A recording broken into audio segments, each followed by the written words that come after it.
Bonjour et bienvenue à cette présentation. Aujourd'hui, nous allons enfin parler de la loi du 13 mars 2000 et de la signature électronique au sens juridique. Si c'est la première fois que vous me voyez, je m'appelle Christian.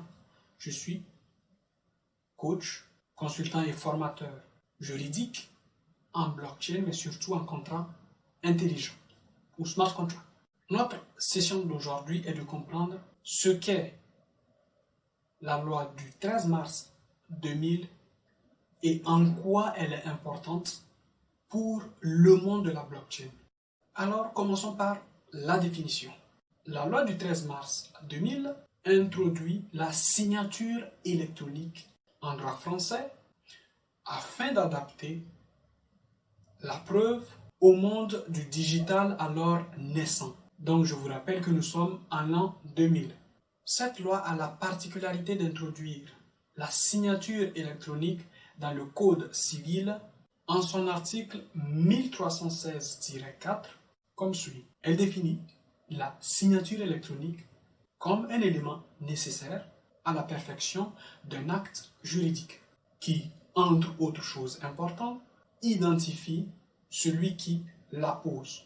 Et donc, comme dans la vie réelle, la signature électronique a pour rôle principal de manifester le consentement des parties aux obligations qui découlent de cet acte. Ce qui fait que quand cette même signature est apposée par un officier public, par exemple un notaire, alors le document juridique en question a une nouvelle nature dite acte authentique. Pourquoi l'apparition de cette nouvelle loi?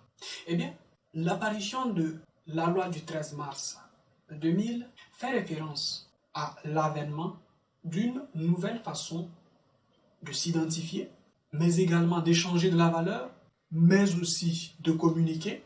On n'utilise plus du courrier papier, on utilise le mail, et donc on se rend compte que on peut désormais et à distance communiquer et créer de la valeur, mais de façon rapide, en ayant des coûts réduits, très importants, dans le monde de l'entreprise. J'ai tout de même relevé quelques insuffisances à cette signature électronique. L'une des insuffisances que j'ai trouvées criantes à cette forme de signature et donc d'identité, et qui en réalité est très connue dans le cyberespace, est la difficile adoption de cette signature électronique par une masse conséquente de personnes. Et c'est un problème qui peut être résolu très facilement par la blockchain. Pour avoir accès à une signature électronique, eh bien, il faut généralement payer. Ce qui n'est pas très évident pour tout le monde, parce qu'une signature manuscrite, généralement, a un coût marginal égal à 0. Alors, quelle conduite à tenir nous pouvons avoir ici? Quels conseils à la fois technologiques et juridiques? Quelle approche de résolution de ce problème nous pouvons avoir dans le cyberespace?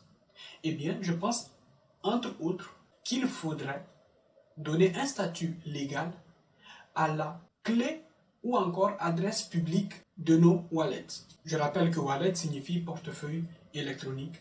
Exemple, MetaMask. Il paraît donc plus judicieux pour les États d'accorder un statut juridique à une adresse d'un wallet par lequel je me serais fait identifier, par exemple si je vais acheter des crypto-monnaies sur Binance, par le passage au KYC, un processus d'identification du client.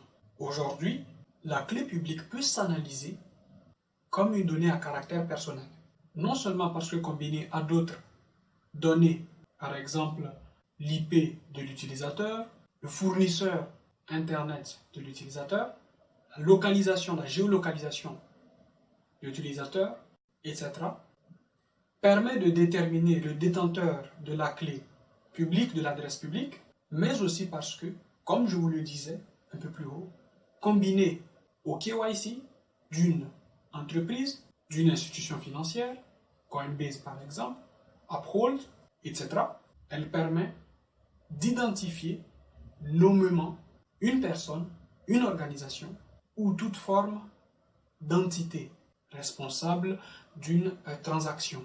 Cela est d'autant plus flagrant quand on sait qu'il est facile aujourd'hui de pouvoir tout simplement suivre et auditer les transactions au sein d'une blockchain.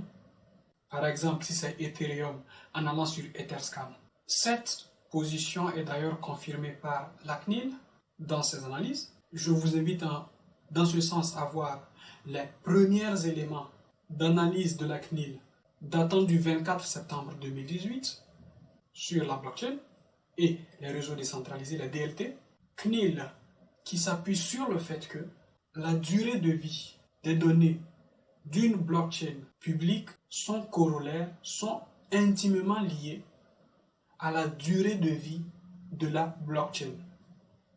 Donc cela fait par exemple 10 ans que Bitcoin existe, cela fait 5 ou 6 ans, ou pratiquement 7 ans que Ethereum existe. Si la plupart des blockchains existantes aujourd'hui sont appelées à durer pendant 150 ans, 200, 300, voire 500 ans, eh bien il sera possible d'auditer tôt ou tard les transactions d'une adresse bien précise et de retrouver la personne derrière cette adresse. C'est une position qui est également soutenue par le Parlement européen, mais également par l'Observatoire et Forum de la blockchain au sein de l'Union européenne, qui considère que même sans prendre en considération les caractéristiques de la clé publique de chaque réseau décentralisé, je tiens à rappeler par exemple que la présentation d'une adresse publique, d'une clé publique du réseau Ethereum est très différente de Bitcoin. Une adresse publique, une clé publique est d'office considérée comme étant une donnée à caractère personnel. Je vous mettrai en description les différentes ressources sur lesquelles je me base et que vous pourrez aller à votre tour vérifier et prendre connaissance. Ceci pour moi conclut cette vidéo. Je vous remercie de l'avoir regardé jusqu'au bout. N'hésitez pas à poser vos questions et je vous invite à vous abonner si vous ne l'avez pas encore fait. Vous pouvez approfondir vos connaissances en blockchain et contrats intelligents, smart contracts, en suivant mes formations. Vous les trouverez en description également. Et moi, je vous dis à demain pour une nouvelle présentation.